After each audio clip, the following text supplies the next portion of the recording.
सूखे नैरेटिव्स पे जो है वो चलते रहेंगे। वहां पर इलाज नहीं, इलाज के लिए आज तक खैबर पख्तूनख्वा से लोग पंजाब आते हैं और हम उनके लिए दिल खोल के अपने दिल का दरवाजा भी खोलते हैं, अपने वसाइल का दरवाजा भी खोलते हैं। लेकिन ये जो 2.25 साल में या 1.5 साल में शहबाज शरीफ साहब की कारकर्दगी है, जो पंजाब हुकूमत की कारकर्दगी है, नवाज शरीफ की लीडरशिप है, उस पर लोगों ने मोहर सब्त की है। ये बात कोई माने या ना माने, ये एक बहुत बड़ी रियलिटी है। और मैं दोबारा कहूंगी, अगर आपकी पॉपुलैरिटी जेन्युइनली है, कोई पॉपुलर आदमी कभी भी इलेक्शन का बॉयकॉट नहीं करता और इलेक्शन का बॉयकॉट नहीं किया गया। ये अब ड्रामा है,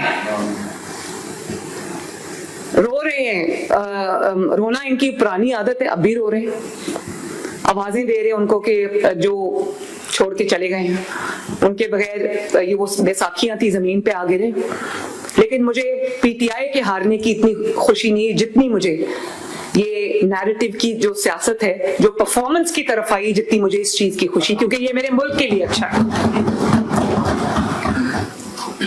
अब नैरेटिव क्या है?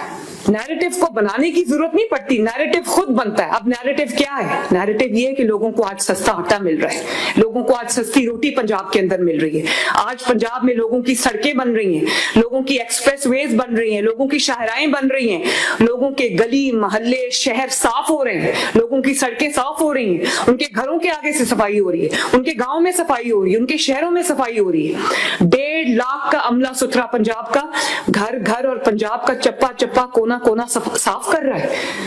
लगता है कि कोई पंजाब के अवाम के बारे में सोच रहा है। लोगों को राशन कार्ड मिल रहे हैं, जो अपने किचन के खर्चे नहीं उठा सकते थे उनको राशन कार्ड मिल रहे हैं। लगता है कि कोई अवाम के बारे में सोच रहा है, फैसले कर रहा है। सड़कें 20,000 किलोमीटर सड़क बनी है पिछले साल और इंशाअल्लाह ताला तकरीबन 10,000 किलोमीटर इस साल बनेगी। 30,000 किलोमीटर 2 साल में बन जाना कोई आसान काम नहीं है। ये अवाम के लिए हो रहा है। लगता है कि कोई अवाम के फैसले कर रहा है।